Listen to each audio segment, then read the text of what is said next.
jsem si, že na české ASMR scéně tyhle videa moc jako nejsou populární, nebo upřímně jsem je ani neviděla. Takže dneska zkusíme takový malý experiment tady spolu. Jestli tohle video bude populární nebo nebude, uvidíme.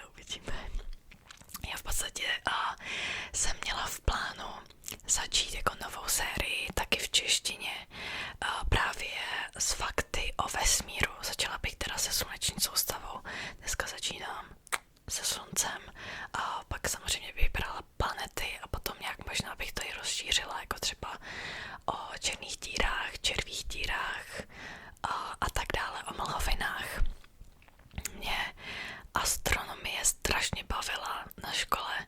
Měli jsme jenom pár hodin ve fyzice, já jinak fyziku jsem jako absolutně nesnášela, ale astronomie jsem měla vždycky ráda.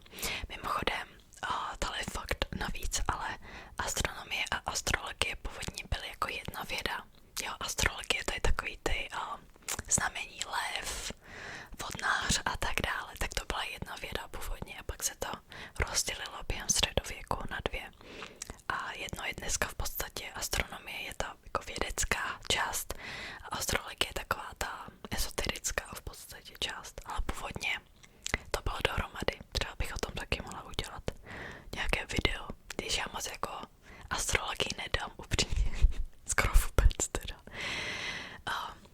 Nevadí. Začneme, mám tady teda 50 faktů. Já už jsem tohle video natáčela v angličtině a vyšlo to zhruba na 17 nebo 16-17 minut. Takže proto tady taky na začátku jako strašně dlouho mluvím, aby to video bylo delší, protože vím, že to nestačí prostě na normální aspoň 20-minutový video. Jdem na to. Fakt číslo 1. Slunce je staré 4,6 miliardy let. Číslo 2.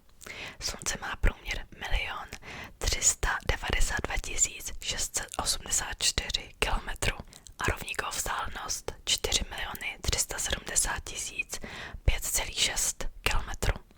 Země je s ním v porovnání tedy velmi malá. Ve skutečnosti by se do slunce vešlo 1,3 milionu zemí. To je nepředstavitelné skoro.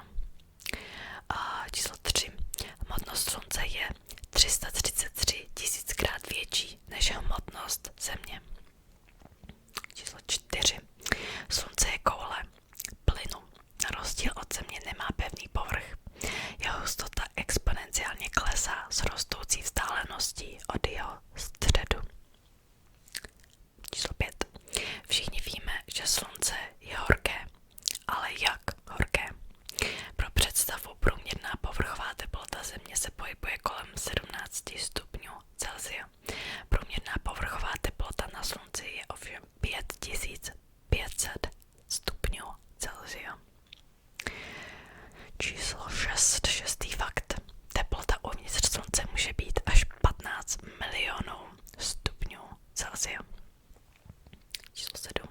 Slunce je jasné jako 4 biliony 100watových žárovek.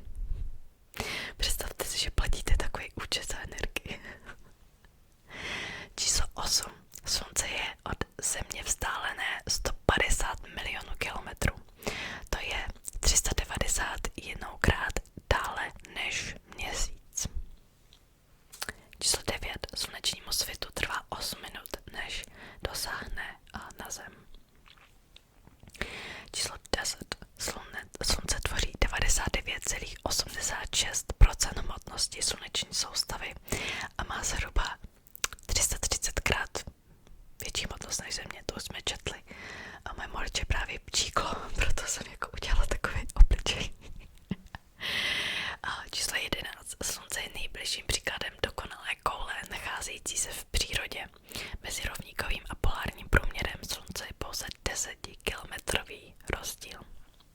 Možná asi z fyziky víte, že země není koule. A obecně jako dokonalý koule v přírodě nejsou. Ale slunce je k tomu nejblíž. Tak nevím, proč vám to tady vysvětlo, stejně to chápete. Číslo 12. Slunce je hvězda druhé generace a proto se částečně skládá z jiných hvězd. 13. Slunce je přibližně v polovině polovině své životnosti. V současné době je staré 4,7 miliardy let a má dostatek vodíku, aby hořelo dalších 5 miliard let. 14. Slunce každou sekundu spálí přibližně 4 miliony tun vodíku. 15. Slunce vytváří svou energii procesem známým jako jaderná fúze. 16. Fakt. Teplo a světlo uvolněné z jádra slunce, původně jako gamma paprsky, trvá přibližně 1 milion let, než dosáhnou povrchu slunce. 17. Fakt. Kromě tepla a světla produkuje slunce také proud nabitých částic o nízké hustotě, kterému říkáme sluneční vítr. Sluneční větry se šíří vesmírem rychlostí 450 km za sekundu. 18. Fakt.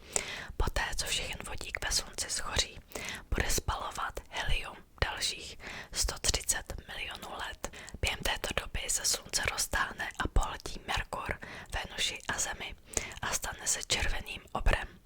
Pokud budou lidé v této době ještě stále naživu, budou si muset najít jinou planetu, aby přežili. 19. Fakt. Slunce je nyní žlutý trpaslík. Ke konci života se z něj stane červený obr a poté bílý trpaslík. Číslo 20. Nakonec se slunce ochladí a stane se z něj černý trpaslík. 21. Až se slunce stane bílým trpaslíkem, bude mít přibližně stejný objem jako Země, avšak si zachová svou obrovskou hmotnost. 22. Slunce obíhá kolem středu Mléčné dráhy. Dokončení cyklu trvá slunci přibližně 250 milionů let. Doposud slunce za svůj život oběhlo Mléčnou dráhu 18krát. 23. Slunce je od středu Mléčné dráhy vzdáleno 30 000 světelných let. 24. Slunce se pohybuje rychlostí 220 km za sekundu. To znamená, že slunce cestuje 7,33krát rychleji než Země. Oběžná rychlost Země je 30 km za sekundu. 25. Slunce dokončí rotaci každých 25 až 45 dní. 26. Slunce se skládá z 92% vodíku, 7% helia a 1% ostatních plynů. 6 10 miliard slunce je vyrobeno ze zlata. 27. Atmosféra slunce má 3 části: fotosféru, chromosféru a sluneční koronu. Ne koronu, ten pyr, ale koronu. 28. V blízkosti sluneční skvrn se mohou objevit náhlé záblesky nazývané sluneční erupce. 29. Sluneční erupce jsou způsobeny srážkami magnetických polí slunce. 30. Množství energie uvolněné sluneční erupcí odpovídá explozi milionů 100 megatunových vodíkových bomb. To je 10 milionkrát více než energie uvolněná během vulkanické exploze, ale méně než desetina celkové energie emitované sluncem každou sekundu. Byla složitá věta. 31. Slunce každou sekundu vyzařuje více energie, než lidé spotřebovali za posledních 10 000 let. 32. Rostliny každý den přeměňují sluneční světlo na energii, přičemž spotřebují ekvivalent 6násobku energie, která byla použita v celé historii lidstva. 33. Slunce má 2 formy záření: elektromagnetické, fotony, a částicové záření, elektrony, protony, částice alfa a další. 34. Slunce vyzařuje 3 druhy energie: infračervené záření, viditelné světlo a ultrafialové záření. 35. Fakt. Ozonová vrstva Země pohlcuje většinu škodlivého UV záření ze slunce. Sluneční UV paprsky mají také antiseptické vlastnosti. 36. Skylab byla první kosmická loď s lidskou posádkou, která v únoru v roce 1974 studovala slunce. 37. Mnoho starověkých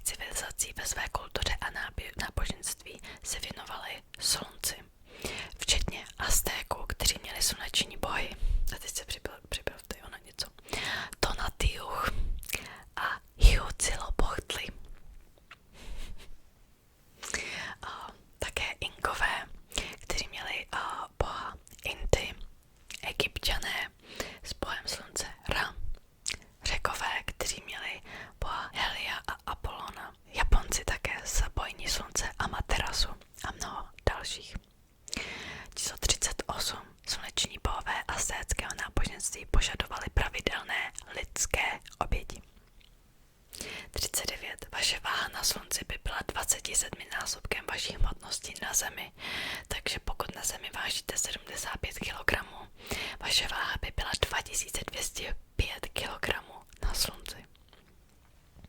Číslo 40. Anaxagoras, vědec a filozof z oblasti, která je dneska teda současné Turecko, byl první, kdo v roce 450 před naším letopočtem vytvořil teorii, že slunce je ve skutečnosti hvězda. 41. Každých 11 let se magnetická polarita slunce obrátí. Severní pól se stává jižním pólem a jižní pól severním pólem. Číslo 42. Isaac Newton dokázal, že Země obíhá kolem slunce a ne naopak, ale Koperník to tvrdil už v 16. století a řecký filozof Aristarchos byl první, kdo to navrhl. Číslo 43. Gravitace slunce ukotvuje Zemi a všechny ostatní planety dohromady ve sluneční soustavě. Číslo 44. Bez slunce by Země cestovala po přímce. 45. Bez slunce by na Zemi nebyl život. Slunce produkuje energii, která podporuje veškerý život prostřednictvím procesu známého jako fotosyntéza. 46. Slunce obklopuje bublina zvaná heliosféra. Číslo 47. Studium nitra slunce je známé jako helioseismologie.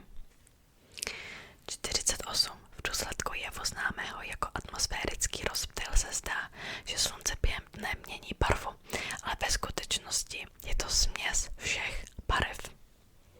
Číslo 49. Ve vesmíru by se nám slunce zdálo bílé, ne žluté. Číslo 50. Poslední fakt. Části slunce, které jsou relativně chladnější, vypadají tmavší. Tyto části jsou známé jako sluneční skvrny. Jsou chladnější, protože mají silné magnetické pole, které brání konvekci energie. Tak jo, to je tedy všechno. Koukám, že to video stejně nevyšlo na úplně jako na 20 minut. Já se polepším do příště určitě. A kdybyste měli nějaké ještě nápady na česká videa, tak mi určitě napište dolů do komentářů. A já většinou si je jako zapíšu do bločku. Když jako si myslím, že na ní přišel dobrý čas, tak je natočím, většinou nenatáčím jako okamžitě. Ale časem teprve. Tak, já doufám, že pokud jste měli písemku na slunce, takže po zhlédnutí tohle videa dostanete 1 třeba. A nebo už třeba spíte, což je taky v pořádku. Tak, já se budu těšit u dalšího videa. Jak říkám, tady z tohle formátu mám v plánu udělat sérii, takže určitě brzo bude nějaké další české video. Já vím, že vždycky, když když vydám české video, tak všichni jako jsou v komentářích nadšení a jo, české video. Což je hrozně hezký, mě to pak zahřeje u srdce, protože vím, že aspoň jako někdo na ty videa čeká takhle. Tak jo, já vám moc děkuju za zhlédnutí. Doufám, že se vám tohle video líbilo a uvidíme se zase u dalšího.